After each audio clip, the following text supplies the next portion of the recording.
ನಮಸ್ತೆ ಫ್ರೆಂಡ್ಸ್, ತುಂಬ ಜನ ನನ್ನ ಮಗಳು ಕೂದಲು ಬಗ್ಗೆ ತುಂಬ ಕೇಳ್ತಾಯಿದ್ರು. ಸೊ ಹಾಗಾಗಿ ನಾನು ಯಾವ ಆಯಿಲ್ ಯೂಸ್ ಮಾಡ್ತೀನಿ ಅಂತ ಹೇಳ್ತಾ ಇದ್ದೀನಿ ನೋಡಿ.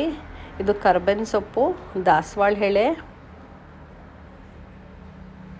ಮತ್ತು ತುಳಸಿ ಮತ್ತು ಇದು ಆಮ್ಲ ಗಿಡದ್ದು ಎಲೆಗಳು ಮತ್ತು ಎಲ್ಲ ಒಣಗಿದ ದಾಸವಾಳ ಹೂಗಳು. ನಾನು ಸ್ವಲ್ಪ ದೇವ್ರಿಗೆ ಮುಡಿಸಿದ್ದನ್ನೇ ನಾನು ಸೈಡಿಗೆ ಇಟ್ಕೊಳ್ತೀನಿ, ಸ್ವಲ್ಪ ದಿನ ಒಣಗಿಸ್ಕೊತೀನಿ. ಸೊ ಮತ್ತು ಸೀಬೆ ಎಲೆ ಏನಂದರೆ ಡ್ಯಾಂಡ್ರಫ್ ಬರಲ್ಲ ನಿಮಗೆ, ಅದಕ್ಕೆ ಸೀಬೆ ಎಲೆ ಹಾಕಬೇಕು. ದಾಸವಾಳ ಎಲೆ, ವೈಟ್ ದಾಸವಾಳ ಎಲ್ಲ ಸೇರಿಸಿ ನಾನು ಅದನ್ನು ಫಸ್ಟು ಮಿಕ್ಸಿ ಮಾಡ್ಕೊತೀನಿ. ಸೊ ಮಿಕ್ಸಿಗೂ ಅಷ್ಟೇ ಸ್ವಲ್ಪ ನೀರು ಹಾಕ್ಕೊಳ್ಳಿ ಒಂದೇ ಸಲ. ಆಮೇಲೆ ನಾನು 2 ಲೀಟ್ರ್ ಕೊಬ್ಬರಿ ಎಣ್ಣೆಗೆ 2 ನಿಂಬೆಹಣ್ಣು ಅಂದರೆ 4 ಹೋಳು ನಿಂಬೆಹಣ್ಣು ಅದಕ್ಕೇ ಆ್ಯಡ್ ಮಾಡ್ತಾಯಿದ್ದೀನಿ. ಮತ್ತು ಅದ್ರ ಜೊತೆ ಒಂದು 4 ಈರುಳ್ಳಿ ಕೂಡ ಹಾಕಿದ್ದೀನಿ, ಈರುಳ್ಳಿನೂ ಕಟ್ ಮಾಡಿ ಹಾಕಿದ್ದೀನಿ. ಸೊ ಎಲ್ಲನೂ ಸೇರಿಸಿ ಇದೇ ಥರ ಪೇಸ್ಟ್ ಮಾಡ್ಕೋಬೇಕು. ಸ್ವಲ್ಪ ಸ್ವಲ್ಪ ಹಾಕ್ಕೊಂಡು ನೀರು ಹಾಕ್ಕೋಬೋದು, ಏನಿಲ್ಲ. ಯಾಕಂದರೆ ನೀರು ನಾವು ಚೆನ್ನಾಗಿ ಕುದಿಸ್ತೀವಲ್ಲ, ಅವಾಗ ಏನೂ ಪ್ರಾಬ್ಲಮ್ ಆಗೋಲ್ಲ. ನೀರು ಹಾಕ್ಕೊಂಡ್ರೆ ಒಳ್ಳೆಯದು ನೋಡಿ. ಸ್ವಲ್ಪ ಸ್ವಲ್ಪ ತಗೊಂಡು ಸ್ವಲ್ಪನೇ ನೀರು ಹಾಕ್ಕೊಂಡು ಅದನ್ನು ಪೇಸ್ಟ್ ಮಾಡ್ಕೋಬೇಕು. ಈ ಥರ ಆಗುತ್ತೆ ಪೇಸ್ಟು ನೋಡಿ, ನುಣ್ಣಗೇನು ಬೇಕಾಗಿಲ್ಲ. ಸೊ ಈ ಥರ ಹಾಕ್ಕೊಂಡು ಅದ್ರ ಜೊತೆ ನಾನು 1 ಕಪ್ ಮೆಂತ್ಯ ಹಾಕ್ಕೊತೀನಿ. ಅದ್ರ ಜೊತೆ 1 ಕಪ್ ಮೆಂತ್ಯನೂ ಕೂಡ ನಾನು ಪೌಡ್ರ್ ಮಾಡ್ಕೊತೀನಿ. ಪೌಡರ್ ಏನು ತುಂಬ ನೈಸ್ ಪೌಡರ್ ಏನು ಬೇಡ, ಸ್ವಲ್ಪ ತರಿ ಪೌಡರ್ ಮಾಡಿಕೊಂಡ್ರು ಸಾಕು ನೋಡಿ. ಇಷ್ಟು ಇದ್ರೂ ಸಾಕು, ಏನು ಬೇಡ. ಸೊ ಇದನ್ನು ನಾನೇನು ಪೇಸ್ಟ್ ಮಾಡಿ ಹಾಕ್ಕೊಂಡಿದ್ದೀನಿ ಅದರೊಳಗಡೆ ಮಿಕ್ಸ್ ಮಾಡ್ಕೊತೀನಿ. ಎರಡನ್ನೂ ಮಿಕ್ಸ್ ಮಾಡಿಕೊಂಡು ಈಗ ನೋಡಿ, ನಾನು 2 ಬಾಟಲ್ ಕೊಬ್ಬರಿ ಎಣ್ಣೆ ತೊಗೊಂಡಿದ್ದೀನಿ. ಇದು ಪ್ಯೂರ್ ಕೊಬ್ಬರಿ ಎಣ್ಣೆ. ನಿಮಗೆ ತುಂಬ ಕಡೆ ಸ್ಟೋರ್ಸಲ್ಲಿ ಸಿಗುತ್ತೆ ಈ ಪ್ಯಾರಾಶೂಟು. ಅದೆಲ್ಲದಕ್ಕಿಂತ ನನಗೇನೋ ಇದು ವರ್ತು ಅನಿಸುತ್ತೆ. ಮತ್ತು ನಾವು ತುಂಬ ದಿನ ಇಟ್ಕೋಬೋದು, ಇದು ಏನೂ ಇದಾಗಲ್ಲ. ಸೊ 2 ಲೀಟ್ರ್ ಕೊಬ್ಬರಿ ಎಣ್ಣೆ ಹಾಕ್ತಾಯಿದ್ದೀನಿ ನೋಡಿ, 2 ಬಾಟ್ಲು ಕೊಬ್ಬರಿ ಎಣ್ಣೆ ಹಾಕ್ತಾಯಿದ್ದೀನಿ ನಾನು.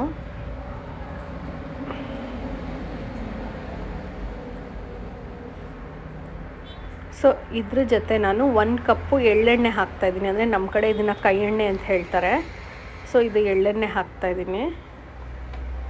ಇದು ನಮ್ಮ ಅಜ್ಜಿ ತಂದುಕೊಡ್ತಾರೆ, ಊರಲ್ಲೆಲ್ಲ ಬೇಯಿಸಿದ್ದು ಅಂತ. ಸೊ ಆದಷ್ಟು ಎಲ್ಲ ಆಯಿಲ್ ಶಾಪಲ್ಲಿ ಅದು ಸಿಗುತ್ತೆ ನಿಮಗೆ. ಸೊ ಈ ಮಿಕ್ಸು ಇದಿಷ್ಟು ಹಾಕ್ಕೋಬೇಕು. ಇದಿಷ್ಟು ಹಾಕಿ ಒಂದು ಸ್ವಲ್ಪ ಮಿಕ್ಸ್ ಮಾಡಿ ಗ್ಯಾಸ್ ಮೇಲೆ ಇಡಿ.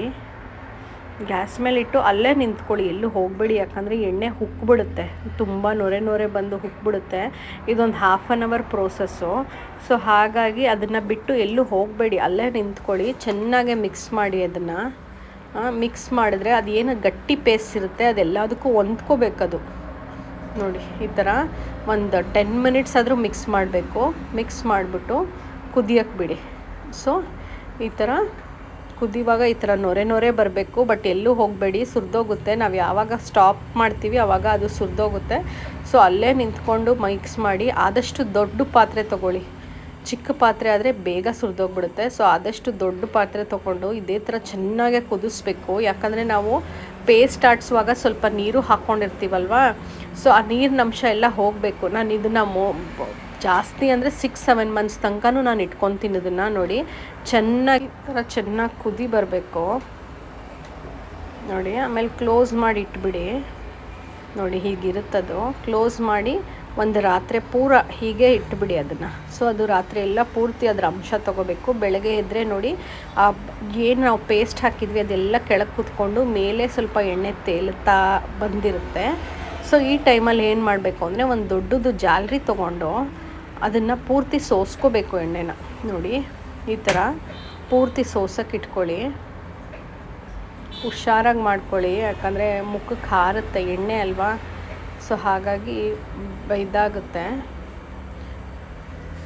ನೋಡಿ. ಈ ಥರ ಒಂದು ಸ್ಪೂನ್ ತೊಗೊಂಡು ಏನೇನಿದೆ ಅದನ್ನೆಲ್ಲ ಈ ಥರ ಜಡ್ಡಿ ಮಾಡ್ಕೊಳ್ಳಿ. ನಾವು ತುಂಬ ದಿನ ಇಡೋದ್ರಿಂದ ಈ ಪ್ರೋಸೆಸ್ ತುಂಬ ಇಂಪಾರ್ಟೆಂಟು. ಯಾಕಂದರೆ ಕಸ ಕಡ್ಡಿ ಬಿದ್ದರೆ ನಾವು ಅದನ್ನು ತುಂಬ ದಿನ ಇಡಲಿಕ್ಕಾಗಲ್ಲ, ಆಯಿತಾ. ಮತ್ತು ಕೊನೆಯಲ್ಲಿ ಏನು ಉಳ್ಕೊಳ್ಳುತ್ತಲ್ಲ ಆ ಎಣ್ಣೆ ಮಾತ್ರ ನೀವು ರೀಸೆಂಟಾಗಿ ಯೂಸ್ ಮಾಡೋಕ್ಕೆ ಅಂತ ಬೇರೆ ಪಾತ್ರೆಯಲ್ಲಿ ಇಟ್ಕೊಳ್ಳಿ. ಯಾಕಂದರೆ ಇದು ಸ್ವಲ್ಪ ಗಷ್ಟ ಬಂದಿರೋದ್ರಿಂದ ಅದನ್ನು ನಾವು ಜಾಸ್ತಿ ಸ್ಟೋರ್ ಮಾಡೋಕ್ಕಾಗಲ್ಲ. ಮತ್ತು ನಾನು ಹಳೇದೇನು ಎಣ್ಣೆದು ಫಿಲ್ಟರ್ ಮಾಡಿದೆ ಅದನ್ನು ಪೂರ್ತಿ ಒಂದು ಏರ್ ಟೈಟ್ ಕಂಟೈನರಲ್ಲಿ ಈ ಥರ ಇಟ್ಕೊಂಡು ನಾನು ಇಟ್ಕೊತೀನಿ. ಯಾವಾಗ ಎಣ್ಣೆ ಹಾಕಬೇಕು ಆವಾಗ ನೋಡಿ ಈ ಥರ ಬಗ್ದು ಬಿಸಿ ಮಾಡ್ಕೊಬೇಕು. ಹಾಕೋಕ್ಕೆ ಮುಂಚೆ ಸ್ವಲ್ಪ ಬಿಸಿ ಮಾಡ್ಕೊಳ್ಳಿ, ಯಾಕಂದರೆ ಕೈ ಎಣ್ಣೆ ಯೂಸ್ ಮಾಡೋದ್ರಿಂದ ಸ್ವಲ್ಪ ಜನಕ್ಕೆ ಈಸಿಯಾಗೆ ಶೀತ ಆಗಿಬಿಡುತ್ತೆ. ಹಾಗಾಗಿ ಸ್ವಲ್ಪ ಬಿಸಿ ಮಾಡಿಕೊಂಡು ಎಣ್ಣೆನ ಈ ಥರ ಬಗ್ದು ಹಾಕಬೇಕು. ನೋಡಿ ಬಗ್ದು ಹಾಕ್ತೀನಿ. ಹಾಕಿ ಟೈಟಾಗಿ ಜಡೆ ಎಣ್ಣದ್ಬಿಟ್ಟು ಟೈಟಾಗಿ ಜಡೆ ಬಿಟ್ಬಿಡಿ. ನಾನು ಯೂಶಲಿ ನನ್ನ ಮಗಳಿಗೆ ವಾರಕ್ಕೆ 2 ಸಲ ಹಾಕ್ತೀನಿ, ಮತ್ತು ಶಿಗೆಕಾಯಲ್ಲಿ ವಾಶ್ ಮಾಡಿ ಲಾಸ್ಟಲ್ಲಿ ಒಂದು ಸಲ ಶ್ಯಾಂಪು ಹಾಕ್ತೀನಿ ನಾನು. ನೋಡಿ